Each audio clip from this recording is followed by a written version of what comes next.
Hey, everybody, we are live. We are here with another episode of Chiropractic is Sexy. I'm Dr. Paula Ruffin. And I'm Dr. Erica Peabody. And I say this every week, but the weeks go fast. I hope you're making the best of your weeks. No kidding. I know Everybody. It's Thursday already. It feels like we were just here a week ago. We may or may not have been. It could be. We're not quite sure. Yeah. So how are you? How's your I'm week good. going? I'm good. I'm just chomping at the bit to get this van home. For those of you who do not know out there, I've had a dream of being in a van, eventually in a van life, but that's not down by the river. But yeah, no, it's hard to like wait and be patient on something that I've been dreaming about for 10 years. It's like at next Tuesday. So by next Thursday, I should have some stories. That's for sure. Okay. So tell the people, give some insight. Cause I think having these dreams and seeing them come to fruition is such a great lesson for so many people. Like follow those dreams, right? It is. And also patience pays off big time. And I have gotten this lesson over and over and over and over and over that patience has just ends up paying off big time in life, in business, in personal relationships, in health, and definitely in dreams. So, I think a lot of us can be out here just having these ideas that we want for ourselves and never actually step into that or keep them at a distance enough. Because I mean, what if we step into a dream and it doesn't work out? Because that's quite possible too. What if I step into this and I hate driving it? I mean, I've already gone down and driven it. It's 4-hour drive from here in a normal speed vehicle. So to get home is going to be like an entire day. But yeah, I mean, could I not like it? That's possible. But I think that, with the fact that the weeks go so quickly, as we are noticing every single week here, the days go by quickly. We're already headed in halfway through June. We're finishing out the second quarter of 2024. Like there's a lot of things. And if we're not out there making dreams come true, like really, what are we doing?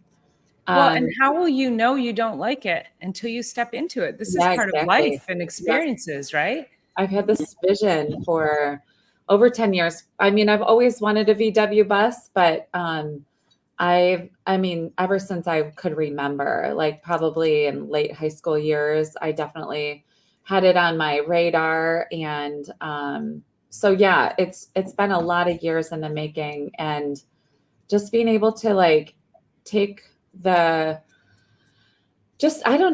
plunge and then also be out on the open road. So my biggest concern right now is figuring out the vanity plate. VW doc. Oh my gosh.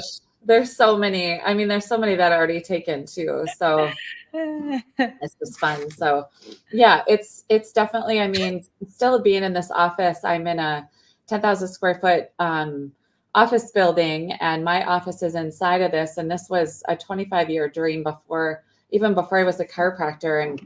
But it was an at nighttime dream too. And it was just this recurring thing that would go on and on and on and on and on. And to the point that I had it so recurring that I could draw it out. And it's really fascinating to be here now, because now my dreams are now that I'm in the building, like a certain part of the building, like there's this part that I could draw out that is not currently in existence. Like there's not that part of the building. It's sort of to the west of here on top of the other building it's like the two buildings are connected by a hallway. And I can now draw that out. It's recurred so much, and it's really, really fascinating at night.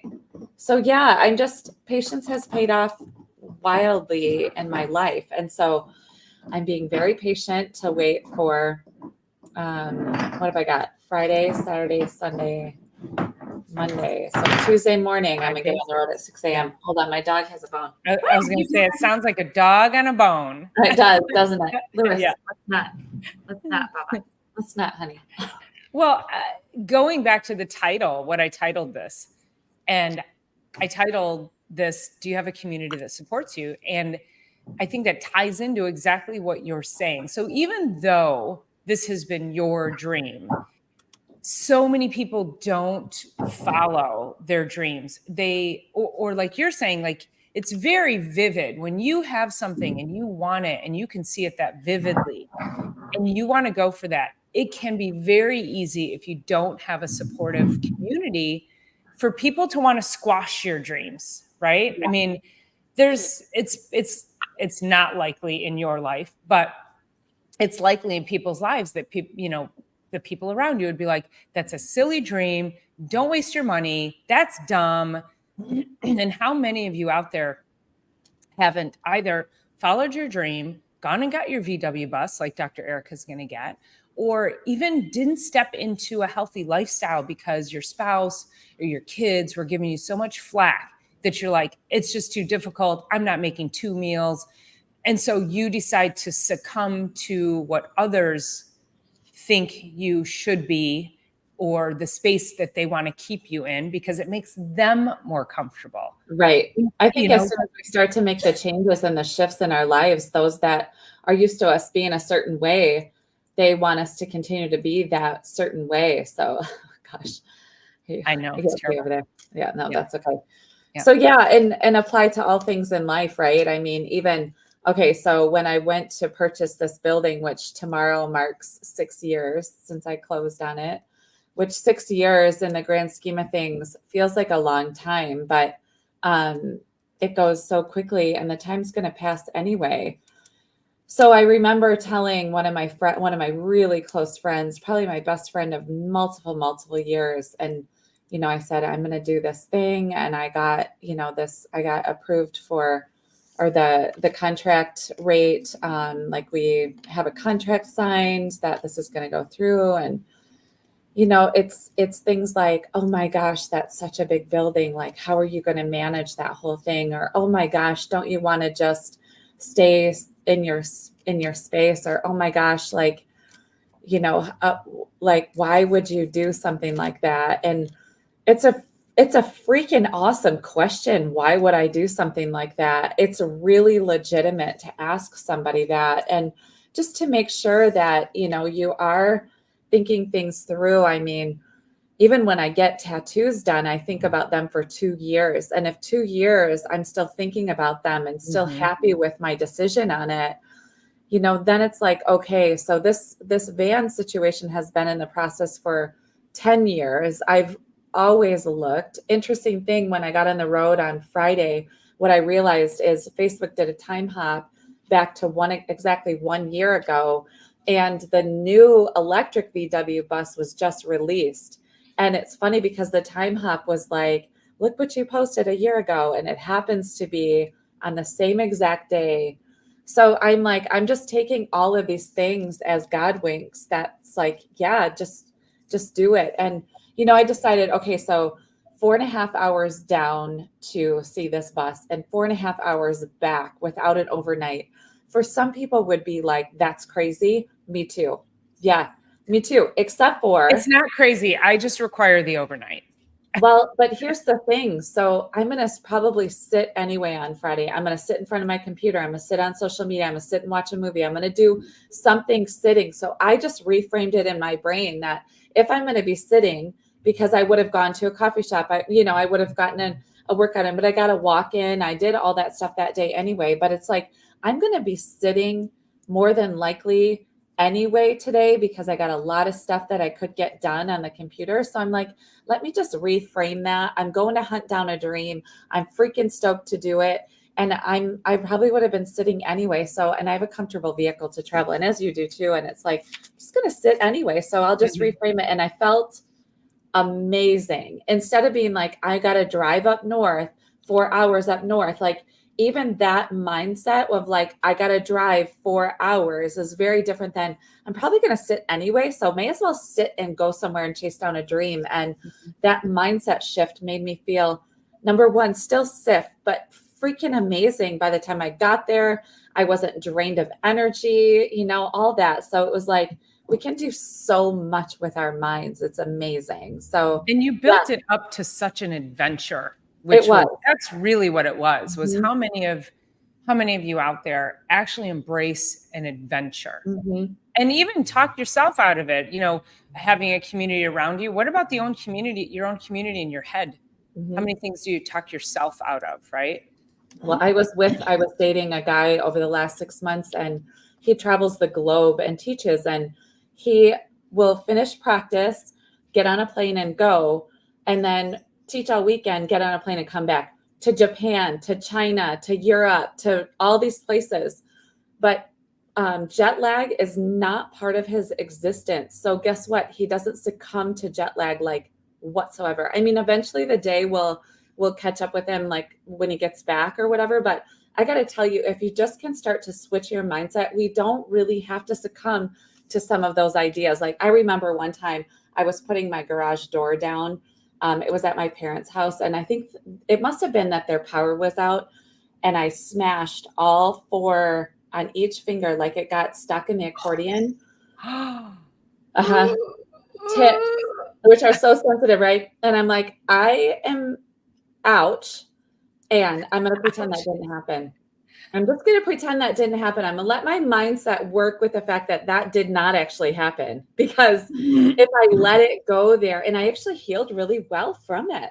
Yeah. So it's really powerful what the mind can do. But that was an example. And then when I ran a marathon, 26.2 miles, instead of thinking for 26.2 miles, how painful this 26.2 miles are, I dedicated each mile to somebody or something. And for that mile, I thought about the energy that I'm putting out right now, I'm dedicating to my mom, my dad, chiropractic, just people that can't walk anymore too. And I would look down and I had it all written out. In fact, I still have it here at the office, and I would just dedicate that mile to that. And guess how I healed so quickly instead of being in the mindset of 26.2 miles and how much misery that is. It's really, really powerful what we can do. So yeah, I'm chasing down a dream. This coming Tuesday is going to be leave at 6 a.m., get down there, drive home slowly because VW buses move slow. I think it's supposed to be super hot, and it's a air cooled engine. So like if the air is 95 degrees, like how much cooling capacity is there going to be out in the air? So I don't really know what's going to come of it, but also just the adventure of it, truly. Yeah, I love it. I mean, when you talk about, just that mindset, I think we've talked about this before, like Bruce Lipton and the power of the mind, the power of thoughts. And of course, this is why we just love the messages that we can send to our nervous system, and why, even though through chiropractic, we're making corrections to the spine, corrections to the nervous system, enhancing life inside your body.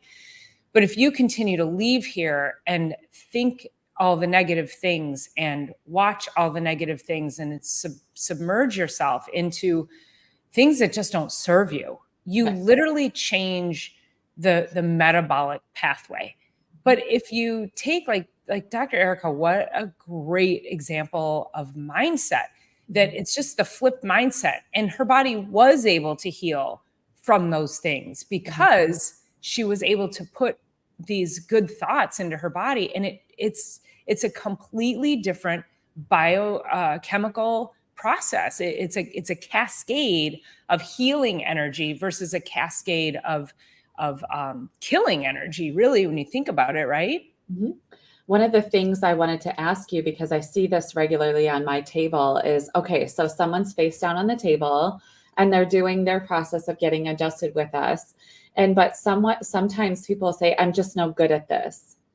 Or like a thoracic adjustment to relax into it. I'm just no good at this. Sorry, I'm like holding back, or sorry, I was holding, or whatever they're saying. And they say, I'm just no good at this. So I can tell you, if you just let the adjustment come in and say to yourself, thank you, or bless you, or yes, or something affirmative rather than something, I'm just not good at relaxing, it's going to have ripple effects out. And I've actually stopped patients in the middle, and I'm like, we don't worry about how good you are at getting adjusted. And I'm definitely going to stop you from judging yourself as good at getting adjusted or not good at getting adjusted, because that is going against, especially if it's a negative self-talk of some sort, which isn't appropriate, but I get why people do that.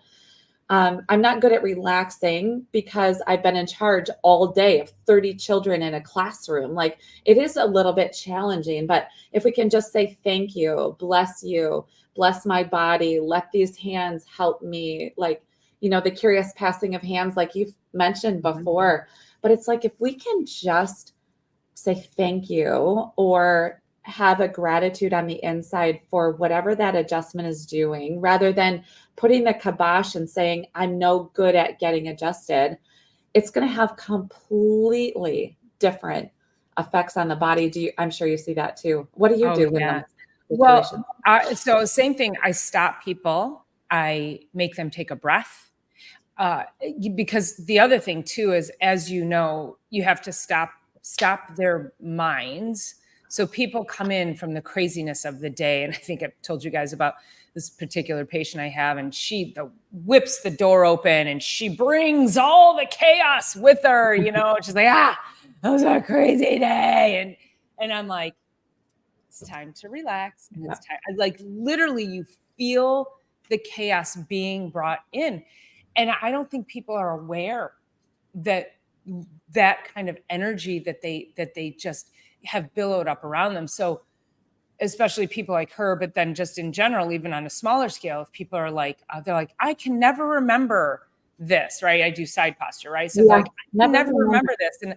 And I just respond and I'll say, you're fine. You don't have to remember. That's why you're here. I'm like, you're not supposed to remember. And then I'll make a joke and I'll go, if I forget, we're in trouble. So that's what I always say too. I'm like, if I forget, we're definitely in trouble. If you forget, no problem. That's right. But the biggest thing that I always try to do is get people to just relax and breathe, because, and then I'll say to them, listen, I'm the only person in your day that's going to tell you to lay down, shut up, and relax. And I will tell them, I want you to sit here and breathe, and I want you to think happy thoughts, because no one else is going to order you to do that. And this is for your own good. So I really try to get that little message into them that says, you got to stop. You've got to really take care of yourself. And I feel like, if we can give them 3 to 5 minutes of intentional mindfulness, intentional quiet, intentional care for themselves, like that, to me is, I've done my job, right? And not that, you and I both know, like, the adjustment is the creme de la creme, but just getting people to stop and quiet their mind for a minute is so highly valuable. I know. And whoever's out there, I'm not sure, but we both have laser healing tools in our offices. And one of the things about having the laser is people have to lay or sit for 3 to 5 to 10 minutes for it. And I'm like, I always preface it by, what a blessing to just be able to sit, listen to the music. Like, yes, you could get on your phone. People don't even want to sit without being on their phone. They don't even want to wait to get adjusted. And it's just like, can we just have a moment for peace of mind for the brain and a little bit of mindfulness? There's a really great life coach here in the building, and she calls mindfulness, like, what is your mind full of? Mindfulness to me means being mindful, like being inside the present moment. But I think it's also a really great kind of spin on the words of, like, what is your mind full of? And are you even paying attention to what it is full of, or where it's at in your day, or what's going on there? Because it matters. It really matters. And we're not perfect. We're not even, Dr. Paula and I are probably not even at 80%, like, we're just like everybody else out there trying to do everything that we can inside of our days to push our lives forward, make progress of some sort. But, it's like, what are we filling our days with? Dayfulness, mindfulness. What's your mindful of? What's your day full of? Just something to think about. I thought it was a great spin on words. And do you allow yourself a moment to just disconnect? I was actually just telling somebody about this. Now I can't remember who I was saying this to, about you and me, I don't know, whatever the grammar is. You and I, when we come on, and how many times things have gone sideways, and then we're like, should we do this? And I'm like, yes, let's just do it, because that's the whole thing. Like I don't want anybody looking at me thinking that what we say, or looking at us and thinking that what we're saying is too difficult to achieve or too far out of reach, because we want to come here and show you our imperfections. I mean, you guys, I missed 2 weeks because I was sick as a freaking dog, and I'm still keep hitting the mute button because it's lingering. Like, we're not perfect. We're not above anything that we're talking about, but we practice it. We practice it each and every day so that we can continue to make progress in life and in health, in our mindset, in our physical bodies. I went to the gym yesterday for the first time in 3 weeks. And honestly, it wasn't horrible. I was like, what I was fearful of was not, and I'm sore today, okay, but I'm not horribly sore. I kind of wish I was more sore. I wish I'd have pushed myself a little harder. But what I was fearful of by going to the gym yesterday was not having enough energy, feeling exhausted when I came out of there, because the fatigue that I felt over the 2 weeks was a mind. How can I say that without saying the 4-letter word? It was a mind game. It was a mind game. It really was. It was a mind game. Yeah. There's another 4-letter word. But that was the whole thing. It was like, I was really afraid of wiping myself out by being there. And it didn't. So I went anyway. I did my cardio. I did an hour of strength training. And I felt pretty good. I was a little tired, but like I said, overall, and I had some running around to do. So I was pretty spent by the time I got home that night. But I say that to say that, a lot of people, I've had people tell me, I don't want to do weights because I don't like being sore. I don't care. Do that and do it anyway. Right. If you don't challenge your body, you'll never grow beyond whatever place that you're already in. So the fear of whatever it is, it's got to, you have to have the courage to step through and beyond it. Mm-hmm. I feel my overall body right now, I feel weak. I feel like I've lost muscle mass. Like I like personally, physically, I am not where I want to be. And that's because of 3 weeks that got sliced out of my life. So, because I had 5 days of travel and then I was sick. So the reason I say that is because most people have a lifetime.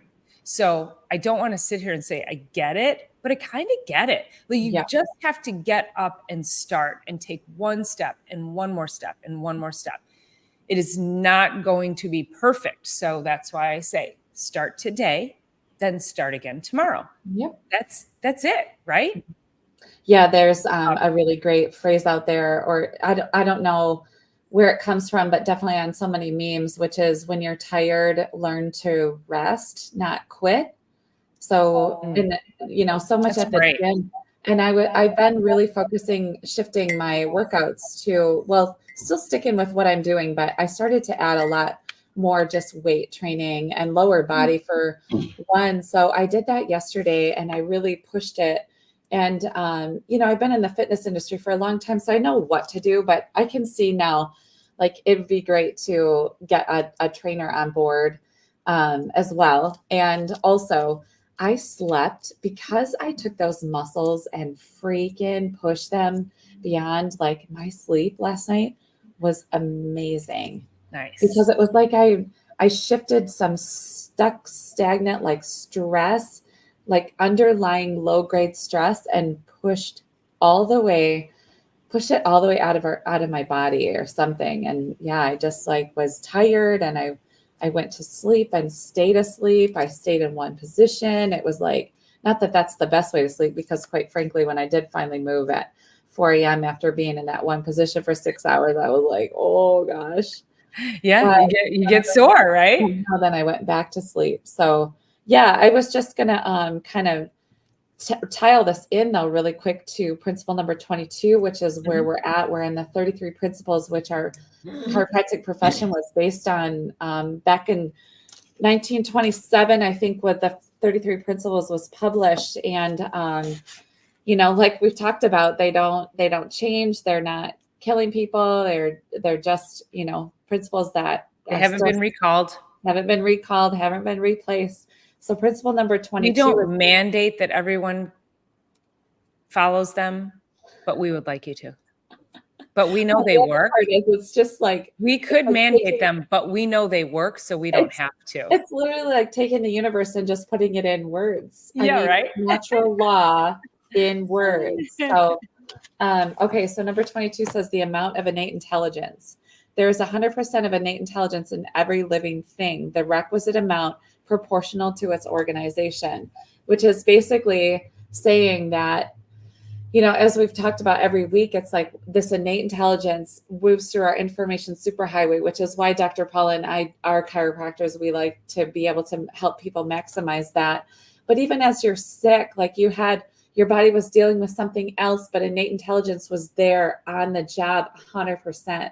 When we have surgeries or we have limbs removed or we have organs removed or replaced joints and all that, innate is still there 100% as proportional to the organization that's necessary. So let's just say I had a patient and oh my gosh, this morning, new patient, and I was like, you have had quite a few surgeries. Wow. So then one knee was replaced, the other knee was replaced. There's been a colon resection, there's been colostomy and removal and resection and just all this stuff. And it's like, innate, and we talked so deeply about this last week, innate will do everything it can to get to tomorrow.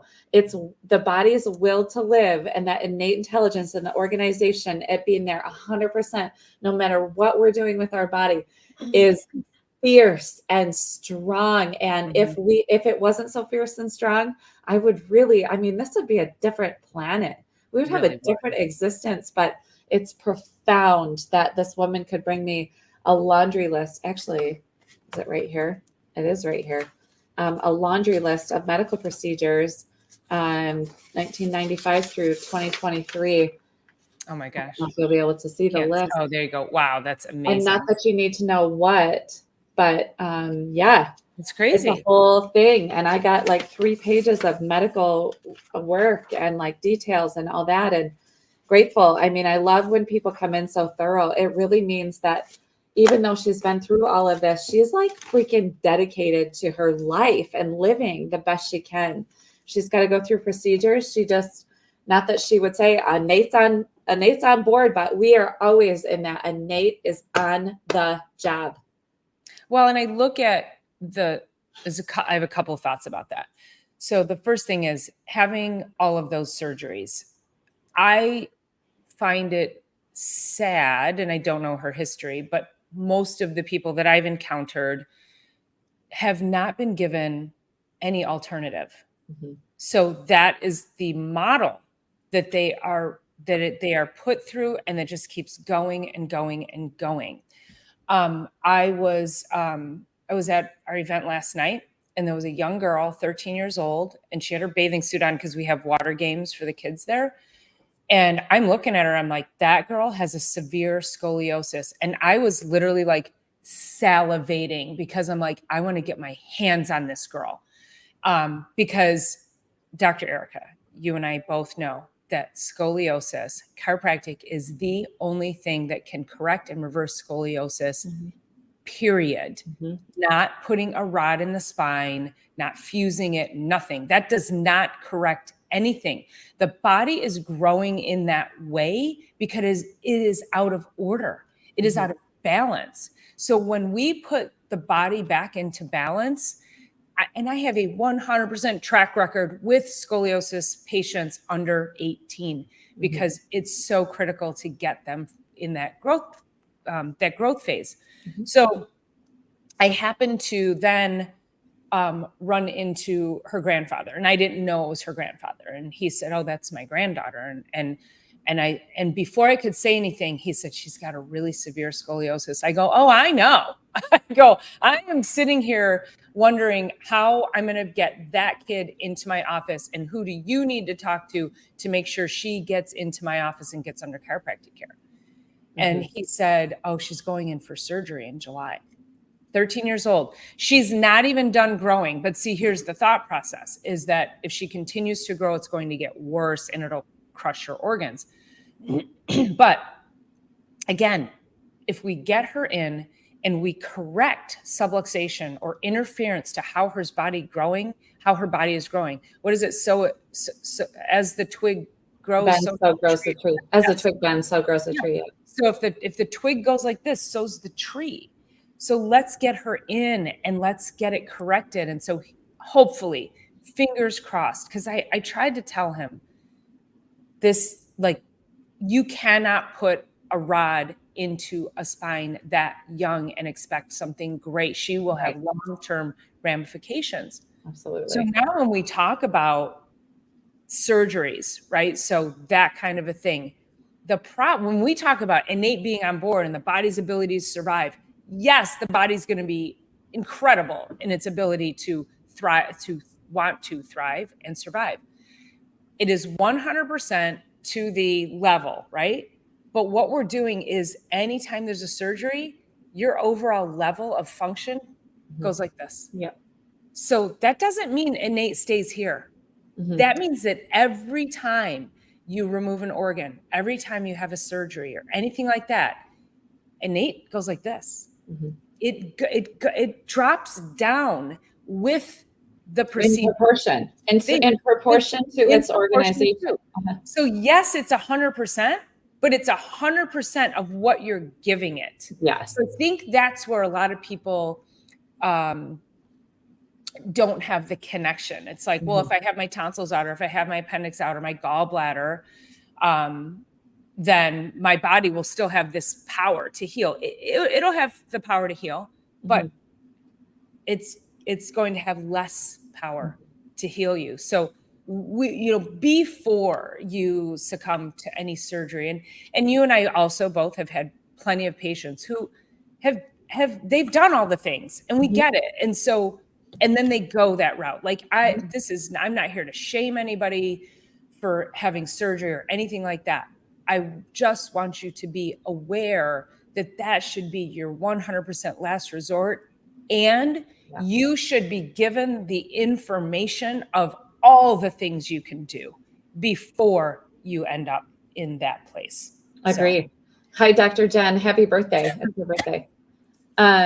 Okay. So speaking of scoliosis, so that 13-year-old that you were talking about. So I have two patients in the practice over the years. One of them has been with me for 20 years. The other one, and he is now, I want to say he's like 75 or 78. And I'm just going to show you. So when he brought me his x-rays initially, it was like, how are you even walking around? But it's because innate will deal with whatever you give it, and innate will be at 100%. And the body will be compromised. So if we can have a nice aligned body, so this is his spine. Yeah. So this is from the front. Oh my gosh, that's crazy. So, and he's had surgery. Well, yes. So he is now 78 and he had the surgery 4 years ago. And so these normally, so this is where can I put that? There we go. You can see the nuts and bolts in there now. It was only because his body went so far and for so long that it gave down at the bottom. But when it did, it obviously gave him intense pain where he could no longer function. But the body, he's been under care with me for 20 years, but that means he came in his upper 50s, which is well beyond when any of this could have been fixed.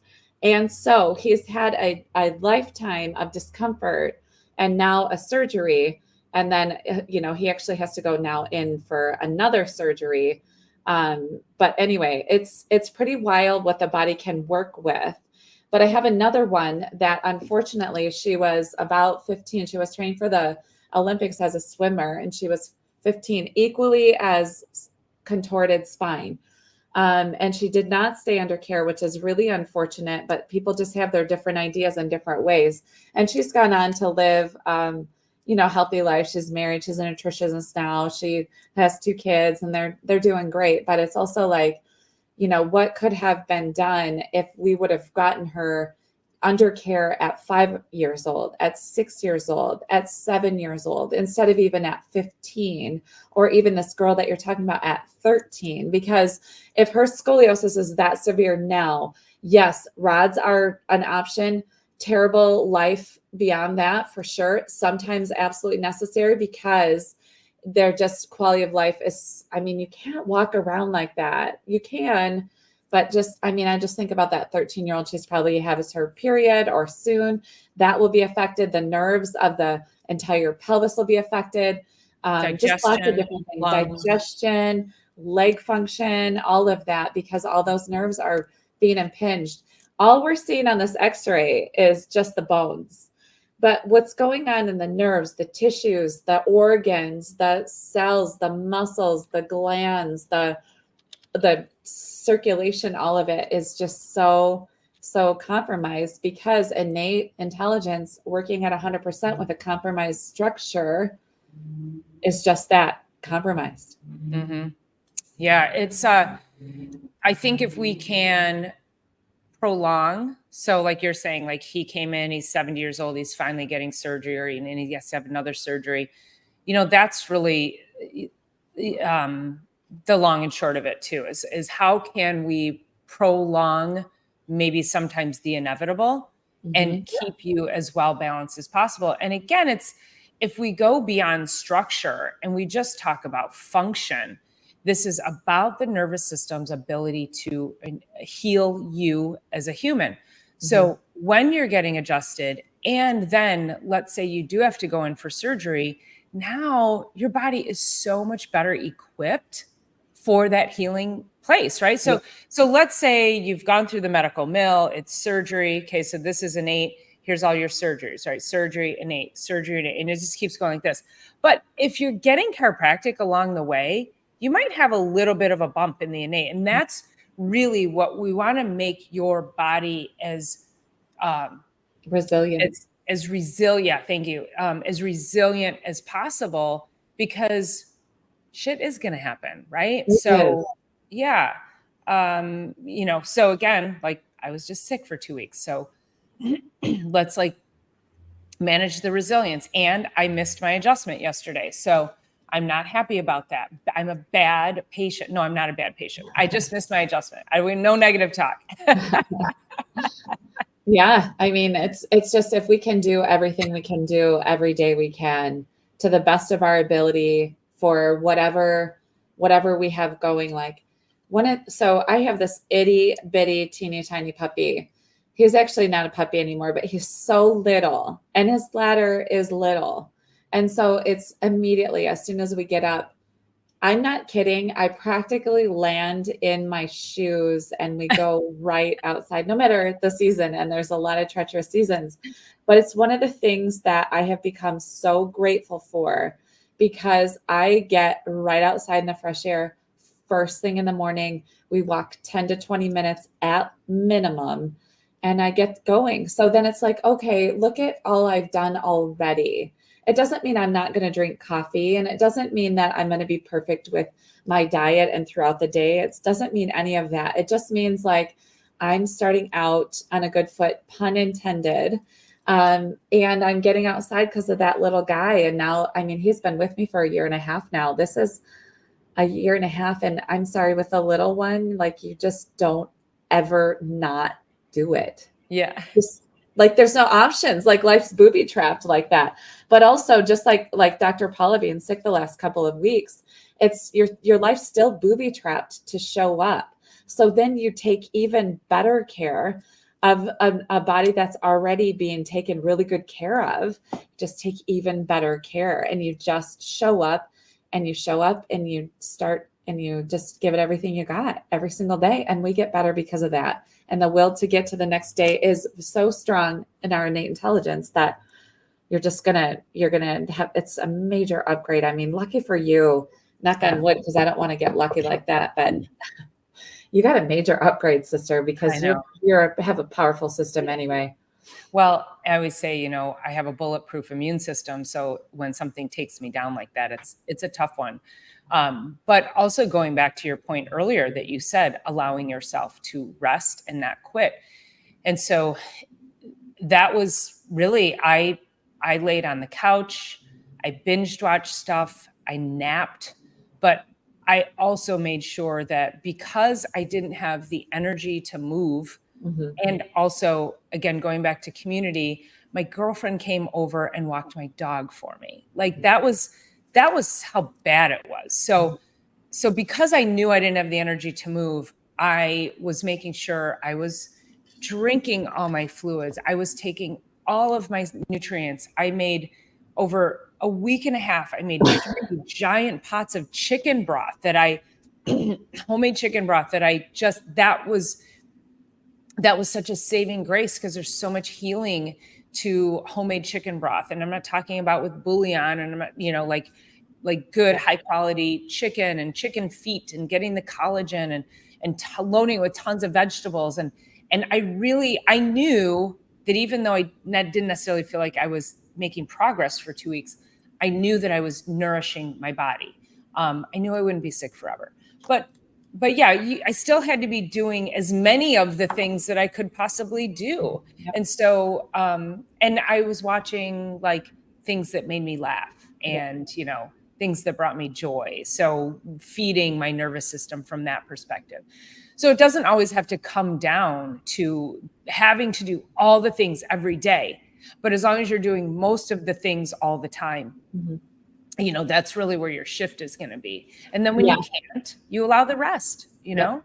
Well, one of the things that, because Dr. Paula and I video every day, multiple times a day, just kind of keep up with each other's lives because we're just out here doing our thing. And it's nice to have somebody to relate to. And it's like, I said to her sometime a few days into it, and it's like, is this not so freaking cool that your innate was like, I don't know what this is, but I'm going to shift gears and we're going to do a fever and we're going to do a coughing and we're going to decrease your energy because we got to put a lot of energy towards this. And, even when we're not feeling good, innate is on the job. And it's so cool to watch the orchestration of how your body was doing all the things. And you were supplying it with so many building blocks to be able to do that. I mean, if you were out there eating McDonald's and still like drinking like, who knows? I don't even know. Who knows what's out? I can't even wrap my head around some of it. But it's like if you were feeding it something other than anti-inflammatory, life-giving things, it's like it would have taken longer if you were giving it and taking Advil every day. Or I was going to say, and reducing a fever and doing all that stuff. Like there's definitely a time and place for some of that stuff, but it's also like your body's fevering, so reduce it. But it needs this fever, so reduce it. But it needs this fever, so reduce it. So guess what that just did? Prolonged. Mm-hmm. So if you can sit in the fever, knowing your body's not going to kill itself with whatever temperature it's deciding that it needs to get to, it's miserable. But what the body's doing when it's doing that is relinquishing calcium out of the bones to activate the immune system. And so it's doing all of that so that, and needs to do that. So then if we reduce, it just expands. I don't know. It's just, we're making a mess. Well, and I want to comment real quick on the, so I did take, what was it? Nighttime flu something. Theraflu. I actually was like, I remembered that my daughter was really sick last year. And I remembered that she bought some Theraflu. And I was like, where is it? Because you guys, there's no drugs in our house. Like it's all tinctures and tonics and and remedies. And so I go dig into the back of the cabinet and I see Theraflu. And Erica had said to me earlier, she was like, you might need to like, just so you can, because I wasn't sleeping. Just get some sleep. Yeah. So I take the Theraflu, I mix it with the water, and it was nighttime. It was a nighttime Theraflu. I mix it with the water and I'm like, okay. And I really struggle. Okay. And then I pick the box up and I read all the crap and artificial sweeteners, flavors. colors, phenylalanine, aspartame, sucrose. Like it was a bomb. It's like a dumpster in it. It's like a dumpster, freeze dried, powdered, packaged with a little tiny bit of active substance in it. Yeah. And it was so adulterated. And I read it. So there it is. And it's bubbling on the counter. And then I read the thing and I'm like, I'm not putting this in my body. Like, just give me the freaking drug. That's all I wanted. Yeah. So I go to bed and I'm struggling so bad. And I was so clogged that I felt like I was suffocating. And finally I got up and I was like, I'm going to have to do it. And I went in and I kind of gave it a blessing and I chugged it and I went to sleep. And I was like, so the next morning I told her, I'm like, I can't believe I took that stuff. Like, and not for the drug aspect, but for the chemicals that were in it. It was crazy. They're trying to make it palatable, but it's like, you know what? In the past, we would have just like picked up some dirt and shoved it in. You know what I mean? That's it. We would have picked up an herb, no matter what it tastes like, and just shove it in and get it done. And who cares what it tastes like? Like it's for like 30 seconds. Yeah. You know what I mean? Like what?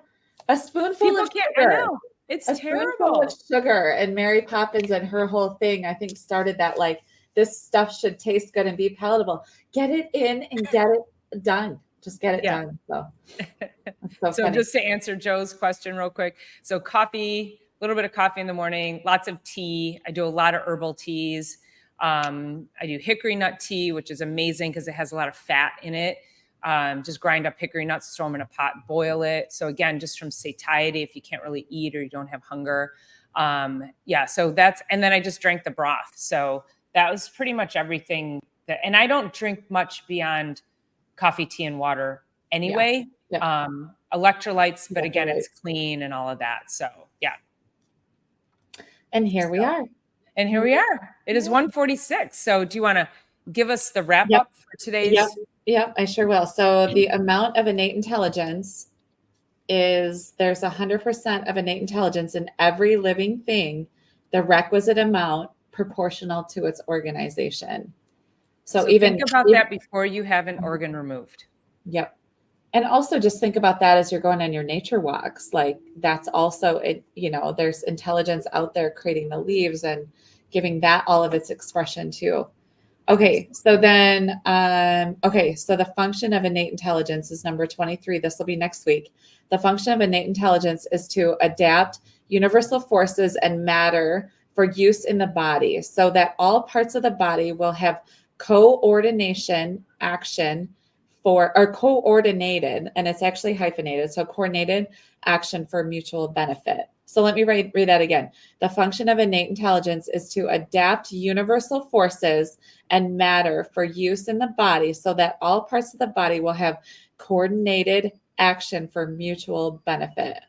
Ooh, I freaking love it. It's early. Yeah. We're going to dig into that one next week. Yes. Squeeze all the juice out of that next week.